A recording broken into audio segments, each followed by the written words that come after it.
일입니다.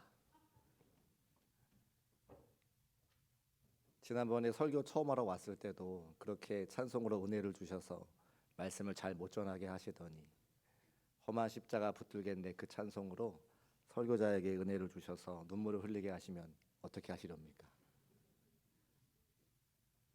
찬송을 때마다 시마다 은혜를 끼쳐주는 우리 찬양대에게 큰 박수로 한번 격려하겠습니다.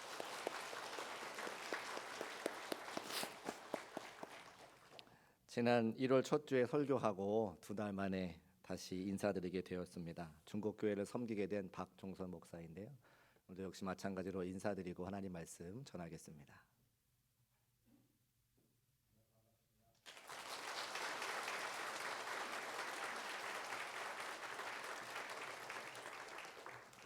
인사만 잘해도 먹고는 산다 이런 말씀 드리고 인사했는데 하나님께서 그 이야기를 들으시고 함께 먹고 함께 살 수 있는 한 가족이 되게 하셨잖아요. 우리 앞뒤 좌우에 인사하실 때에 한 가족이 되었습니다 이렇게 인사하고 하나님 말씀 전하겠습니다.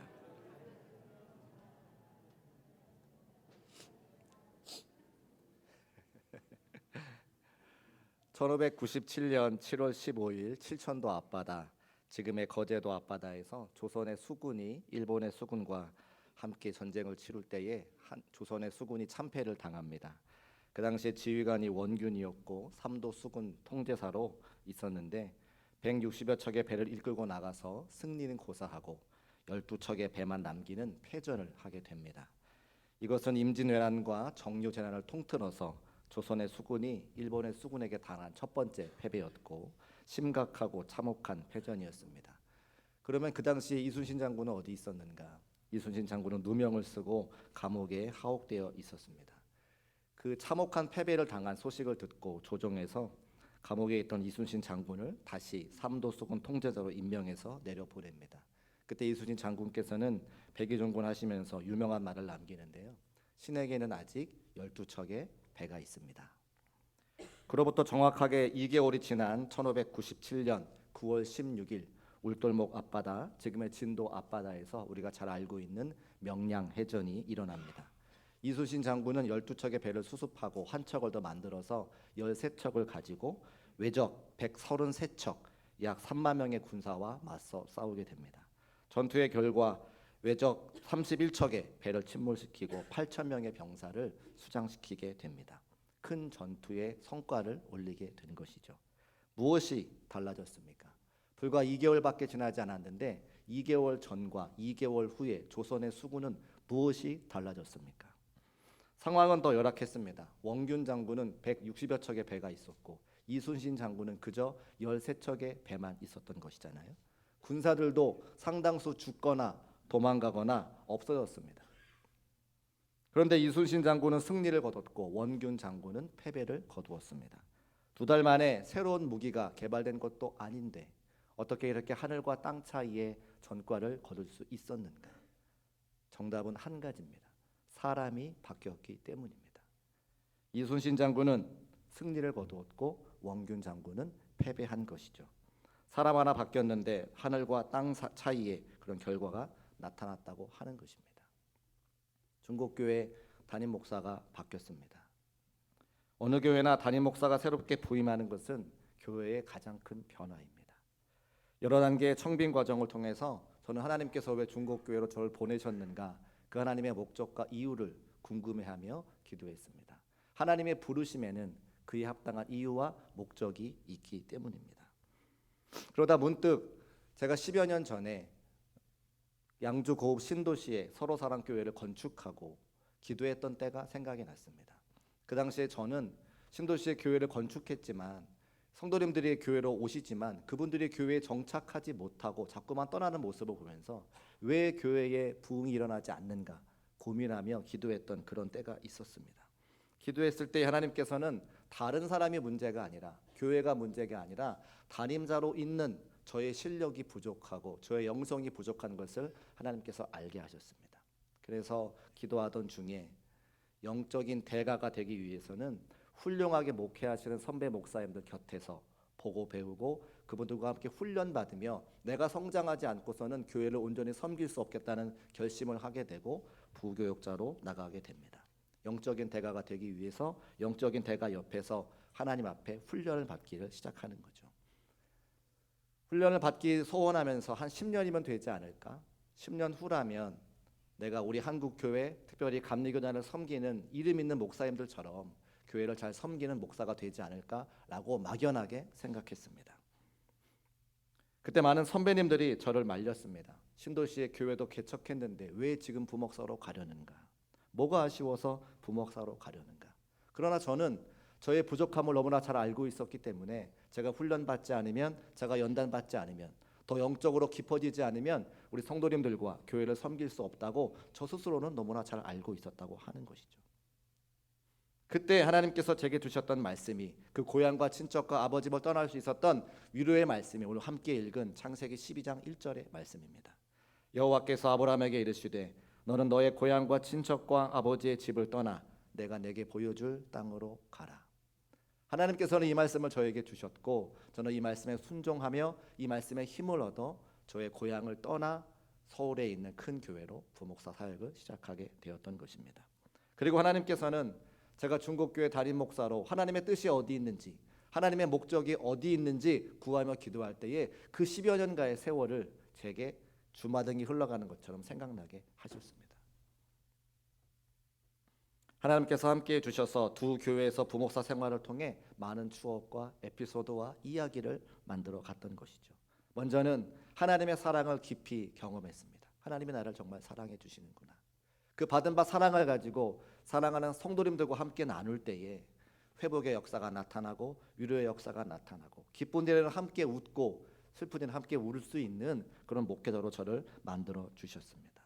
감사하고 행복하며 많은 분과 교제하고 하늘의 은혜를 나눌 수 있는 그런 시간들이었다고 하는 것입니다. 그렇게 처음에 생각했던 그 10년의 시간이 지나고 11년째가 되는 바로 올해 저를 중국교회 담임 목사로 하나님께서 세워주셨습니다. 기도할 때에 하나님의 분명한 이유와 목적을 제게 말씀해 주셨습니다. 네가 받은 사랑을 가지고 중국교회 성도들과 함께 하나님의 사랑을 나누며 하나님의 말씀을 나누며 교회가 하나님의 거룩한 일을 감당할 수 있는 교회로 변화시키는 그 하나님의 구원의 역사의 첫 페이지를 써나가라고 제게 분명하게 말씀해 주셨습니다. 그래서 오늘 저는 부임하여 첫 번째 설교를 나눌 때에 하나님께서 제게 주신 귀한 말씀을 붙잡고 사랑하는 중국교회 성도들과 함께 하나님의 역사의 한 페이지를 써나가기를 마음에 소원하며 기도하기를 원합니다. 우리는 각자 하나님과 함께하며 자신의 이야기를 만들어가는 사람들입니다. 저는 아직 중국교회 성도님들의 이야기를 다 알지 못하지만 이사하는 과정 가운데, 책을 옮기는 과정 가운데, 사무실을 정리하는 과정 가운데 몇 분의 이야기를 들었습니다. 어떤 분께서는 하나님의 말씀에 선포되어 있는 이 강단을 닦으시면서 기도하고 닦으신다 말씀하고 있습니다. 말씀이 전해질 때마다 성도들이 말씀의 은혜를 받고 새로워지고 변화받으며 힘과 능력과 위로를 얻기를 소원하는 마음 가지고 강대상을 닦으신다고 하는 거예요. 기도하며 닦으실 때에 그분은 하나님과 함께 역사의 한 페이지를 써내려 가시는 겁니다. 또 어떤 분은 오랫동안 강단비하로 하나님을 섬기셨는데 이제는 기력이 다해서 하지 못할 때에 주방 봉사에 들어가셔서 우리 성도님들을 먹이고 또 살리는 일을 감당하시는데 기쁨과 은혜로 감당하신다는 말씀을 전해드렸습니다. 또 어떤 분은 오늘 새벽에 같이 만났는데요. 내가 평생도록 우리 중국교회에서 새벽기도 1등으로 빠지지 않았는데 지금은 여러 가지 질병 때문에 나오지 못하는데 목사님 새로 오셨으니까 제가 힘을 내서 교회를 섬겨보겠습니다. 새벽기도를 빠지지 않겠습니다. 말씀하신 분도 계셨습니다. 이 모든 이야기들이 하나씩 뭉쳐지고 만들어져서 우리 중국교회가 여기까지 세워졌다고 하는 것이죠. 제가 다 알지 못하지만 여기 앉아 계신 모든 분들에게도 하나님께서 함께해 주시고 이야기를 만들어간 수많은 이야기들이 모여서 지금 이 자리에서 함께 예배드리는 것이고 우리가 함께 교회를 섬길 수 있다고 하는 거예요. 저도 바라고 원하기는 그 중국교회 역사의 한 페이지에 여러분과 함께 그 이야기를 써내려가기를 소원합니다. 담임 목사로서 말씀을 전하고 또 그 말씀에 함께 은혜 받고 위로받아서 하나님께서 우리 중국교회와 함께하기 원하시는 역사의 한 페이지를 함께 적어갈 수 있는 저와 여러분 되시기를 주의 이름으로 축복합니다. 그런 맥락에서 오늘 말씀을 함께 읽어보면 창세기 12장 1절과 4절 말씀을 함께 읽어보면 그 아브라함을 부르시고 아브라함과 함께하기 원하시는 하나님 아버지의 마음이 거기 녹아져 있다고 하는 거예요. 우리 1절과 4절 말씀을 같이 한번 읽어보겠습니다. 시작. 여호와께서 아브라함에게 이르시되 너는 너의 고향과 친척과 아버지의 집을 떠나 내가 내게 보여줄 땅으로 가라. 이에 아브라함이 여호와의 말씀을 따라갔고 롯도 그와 함께 갔으며 하나님이 하란을 떠날 때에 75세였더라. 아멘. 4절을 시작하면서 이에라고 하는 단어가 나옵니다.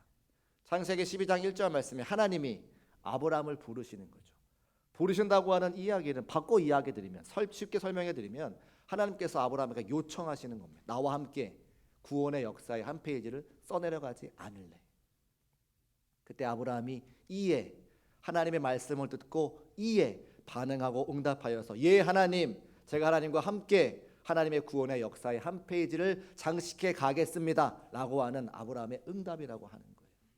사랑하는 중국교회 여러분, 여러분도 주의 말씀이 선포되어질 때에 이해로 응답하고 반응하는 여러분 되시기를 주의 이름으로 축복합니다. 그때부터 그 이해의 순종부터 하나님의 역사의 한 페이지가 써져 가는 거죠. 아브라함의 인생의 결론이 무엇입니까?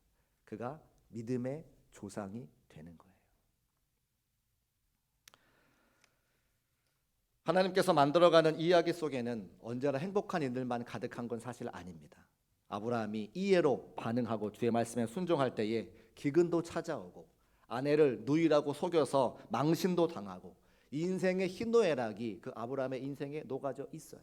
기쁘고 즐거운 날만 있으면 참 좋겠는데 하나님은 그렇게만 인도하지 않으시더라고 하는 거죠. 그러나 그 어려움과 슬픔 속에서도 나와 함께 하시는 그분을 내가 고백할 때에 우리의 믿음과 신앙이 깊어지고 하나님의 성품으로 변화가 되어지며 하나님이 원하시는 성도의 삶의 모습으로 조금씩 변화가 되어지더라고 하는 겁니다. 하나님께서 오늘 저와 여러분들을 구원의 역사의 한 페이지로 부르시고 계십니다. 그렇다고 한다면 그 부르시는 하나님이 누구신지 우리가 정확하게 이해하고 깨달을 때에 그 하나님과 더욱더 깊은 교제의 관계를 나눌 수가 있다고 하는 것이죠. 저는 오늘 그 하나님이 누구신지 세 가지로 말씀을 드리고 말씀을 정리하려고 합니다. 같이 한번 따라 하실까요? 하나님은 인도하신다. 하나님은 우리를 인도하시는 분이라고 하는 거예요. 하나님과 함께 이야기를 만들어 가기 전에는 내가 내 인생의 주인공이었는데 하나님과 함께 만들어가기 시작하면 그 이야기의 주인공이 하나님이 되시니 나의 삶도 하나님께서 인도하신다고 하는 거죠. 아무런 준비가 되어 있진 않는 아브라함에게 하나님이 부르십니다. 너는 너의 고향과 친척과 아버지의 집을 떠나 내가 너에게 보여줄 땅으로 가라. 또 2절과 3절도 마찬가지인데요. 2절과 3절 말씀에는 히브리어 원문에서 우리 한국말로 번역할 때에 계속해서 반복되어져 있기 때문에 생략한 구절이 나옵니다.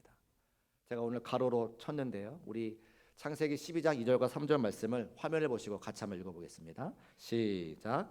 내가 너로 큰 민족을 이루고 내가 네게 복을 주어 내가 내 이름을 창대하게 하리니 너는 복이 될지라. 너를 축복하는 자에게는 내가 복을 내리고 너를 저주하는 자에게는 내가 저주하리니 땅의 모든 족속이 너로 말미암아 복을 얻을 것이라 하신지라. 아멘. 하나님께서 계속해서 강조하여 아브라함에게 말씀하시는 것은 내가 너의 삶을 인도하겠다. 내가 너와 함께 하겠다고 말씀하고 계시죠. 아브라함에게 주신 그 말씀은 동일하게 오늘 중국교회 성도들에게도 하고 계신 말씀입니다. 내가 너를 인도하겠다. 내가 너와 함께 하겠다.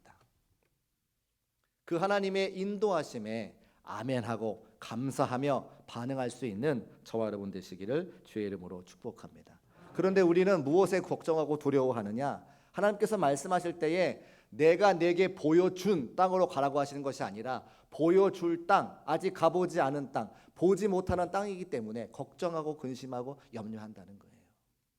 사실은 저도 그랬습니다. 하나님, 저를 부르시면 날마다 좋은 일만 일어나게 하시고 제가 교회를 개척했을 때에 많은 성도들이 함께 교회로 몰려 나와서 예배 드리게 하시지 왜 10명도 되지 않는 성도들과 함께 오랫동안 힘들고 어렵게 개척교회를 섬기게 하십니까? 늘 그런 궁금함이 저에게 있었습니다. 마찬가지로 수많은 성도님들의 삶의 자리에서도 하나님 나와 함께 해주시고 나의 주인 되신다고 말씀해 주신다고 한다라면 내 인생의 빛을 보여주셔서 그 길을 기쁨으로 걸어가게 하시지 왜 한 치 앞도 보이지 않게 하십니까? 라고 하는 질문이 저에게도 있고 여러분에게도 있다는 거예요. 시편 119편 105절 말씀에 이런 말씀이 있죠. 주의 말씀은 내 발의 등이요 내 길의 빛이니이다.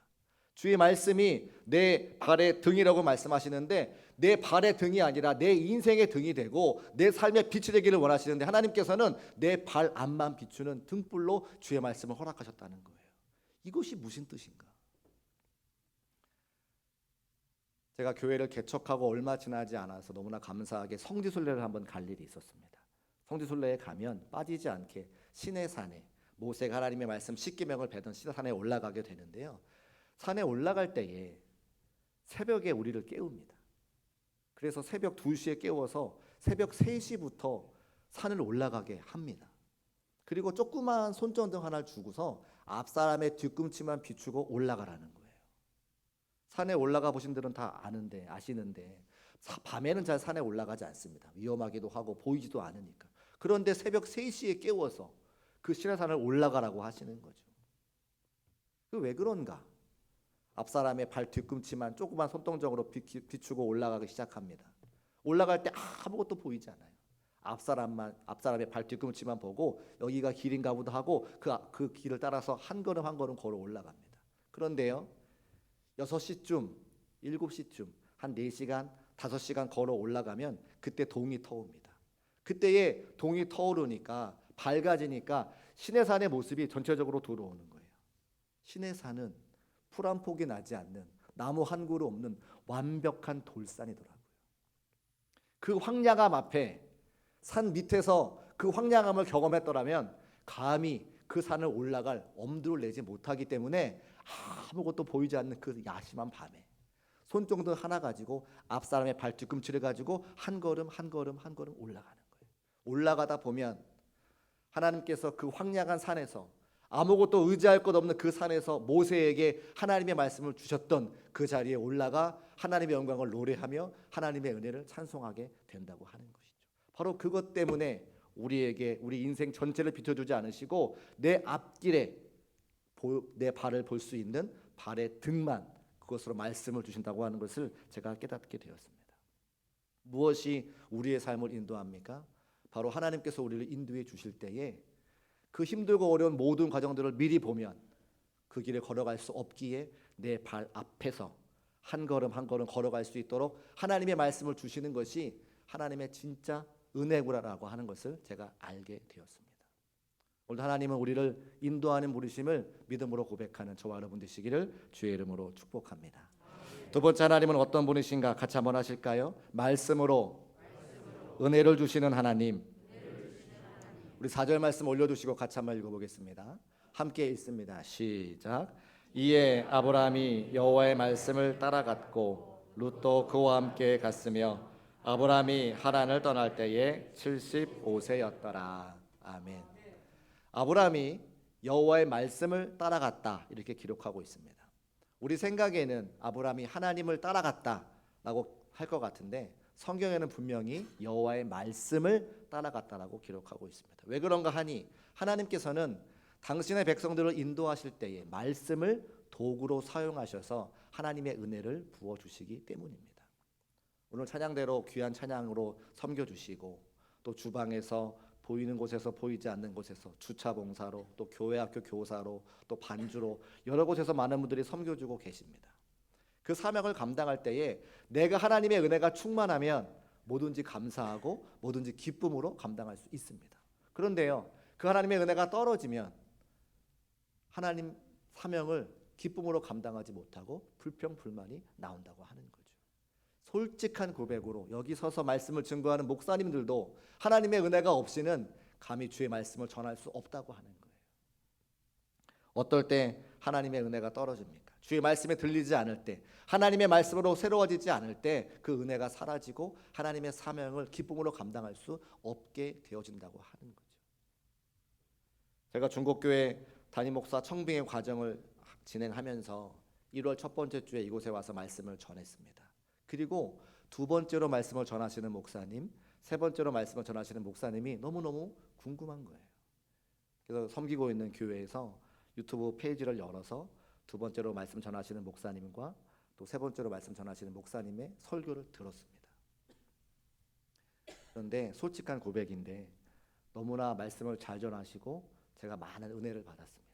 그래서 저도 너무나 중국교회 담임 목사가 되고 싶지만 그 두 분이 오셔서 중국교회를 섬기시는 것이 저보다 더 훌륭하게 하나님의 교회를 섬길 수 있다고 하는 마음이 제게 들었습니다.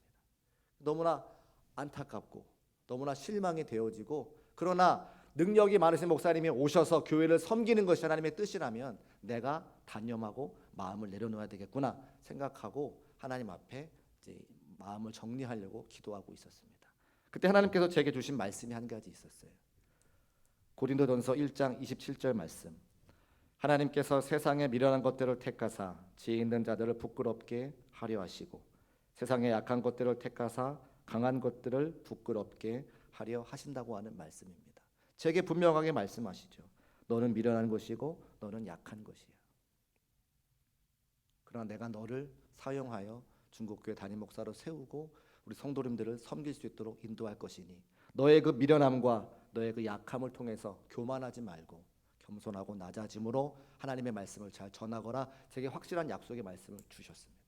그래서 그때에 낙심하지 않고 절망하지 않고 하나님 앞에 바짝 엎드려 기도하면서 어떻게 교회를 섬길 것인지 하나님 도와주시고 말씀해 주시고 알려주세요. 진실하게 기도하게 되었다고 하는 것입니다. 여러분은 어떠십니까? 세상의 모든 풍파와 어려움을 겪을 때에 무엇으로 여러분은 위로함을 얻으십니까? 오직 하나님의 말씀이 하나님의 도구가 되어서 우리에게 참된 소망과 위로와 힘을 주시는 것을 믿음으로 고백하시기를 주의 이름으로 축복합니다. 저는 그래서 말씀을 전하는 일에 최선을 다하려고 합니다. 때를 어떤지 못 어떤지 주의 말씀을 전하고 우리 성도님들께 은혜와 소망의 말씀을 증거하고 그 말씀을 통해 주시는 하나님의 인도하심에 따라 우리 중국교회와 사랑하는 성도님들이 하나님의 기쁨이 되고 하나님의 마음을 시원케 해드리는데 최선을 다할 생각입니다. 부족하고 연약한 저를 위해서 기도해 주시기를 주의 이름으로 부탁을 드립니다. 마지막 세 번째, 하나님은 어떤 분이신가 같이 한번 하실까요? 모든 일을 이루시는 하나님. 하나님은 모든 일을 이루어 주시는 하나님이시라고 하는 거예요. 우리 5절 말씀 화면에 올려주시고 같이 한번 읽어보겠습니다. 시작. 아브라함이 그의 아내 사레와 조카 롯과 하란에서 모든 소유와 얻은 사람들을 이끌고 가나안 땅으로 가려고 떠나서 마침내 가나안 땅으로 들어갔더라. 아멘. 마침내 가나안 땅에 들어갔더라. 이게 아브라함의 인생의 결론입니다. 마침내 가나안 땅에 들어갔더라. 그 마침내 가나안 땅에 아브라함이 들어가게 하시려고 하나님께서 얼마나 참으시고 하나님께서 얼마나 일하셨는가. 아브라함이 믿음이 있는 것 같지만 믿음이 없습니다. 순종을 잘하는 것 같은데 순종하지 않죠. 하나님의 말씀만 순종하고 바라보는 것 같은데 자기 생각대로 삶을 살아갑니다. 그런데 아브라함만 그런가요? 여기 서 있는 저도 그렇고 앉아 계신 여러분도 그렇습니다. 하나님은 아브라함을 마침내 가나안 땅에 들어가게 하시려고 참으시고 인내하시고 여겨주셨어요. 의인이라고 여겨주셨어요. 마찬가지로 저를 목사로 여겨주시고 여러분을 성도로 여겨주시고 하나님의 한없는 사랑과 은혜로 덮어주시고 계시다고 하는 거죠. 그 사랑과 은혜가 얼마나 큽니까? 제가 찬양 가운데 눈물을 흘리는 이유가 바로 거기에 있습니다. 오늘도 하나님의 은혜가 아니라면 이곳에 서서 말씀을 전할 수가 없고 하나님의 은혜가 아니라면 함께 모여 예배할 수 없는데 우리를 하나님의 자녀로 여겨주시고 사랑하실 때 끝까지 죽기까지 사랑하셔서 구원하여 주시니 그 은혜와 사랑이 어찌 우리가 감사하지 않고 찬양하지 않을 수가 있겠냐 이 말입니다. 하나님은 일을 이루실 때에 모든 일을 이루셔서 마침내 가나안 땅에 들어가게 하시는 분이 바로 우리 하나님이십니다. 저는 말씀을 준비하면서 제 스스로 결심도 하고 우리 성도님들과 함께 이런 말씀을 나누면 좋겠다는 생각을 했습니다. 중국교회 성도들과 함께 마침내 가나안 땅에 들어갔더라. 중국교회 성도들과 함께 마침내 가나안 땅에 들어갔더라. 우리의 마지막 날, 혹은 제가 목회를 마치는 그날, 은퇴하는 그날, 오늘의 설교, 부임하는 이 설교를 기억하고 마침내 중국교회 성도들과 함께 가나안 땅에 들어갔더라. 그 고백을 할 수 있도록 최선을 다해 목회할 생각입니다. 위에서 기도해 주시고 함께 하나님과 함께 우리 중국교회 역사의 한 페이지를 써내려갈 수 있는 사랑하는 모든 성도의 삶이 되시기를 주의 이름으로 축복합니다. 기도하겠습니다.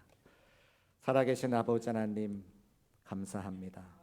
연약하고 부족한 자를 세워주셔서 주의 말씀을 전하게 하시고 하나님은 인도하시는 분이시요 하나님은 말씀을 도구로 사용하셔서 은혜를 주시는 분이시요 모든 일을 이루시는 분임을 다시 한번 알게 하시니 감사합니다.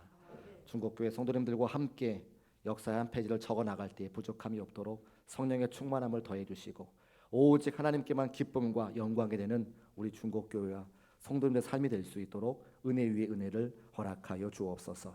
함께 하실 것을 믿고 감사드리며 거룩하신 예수 그리스도의 이름으로 축복하고 기도합니다. 아멘.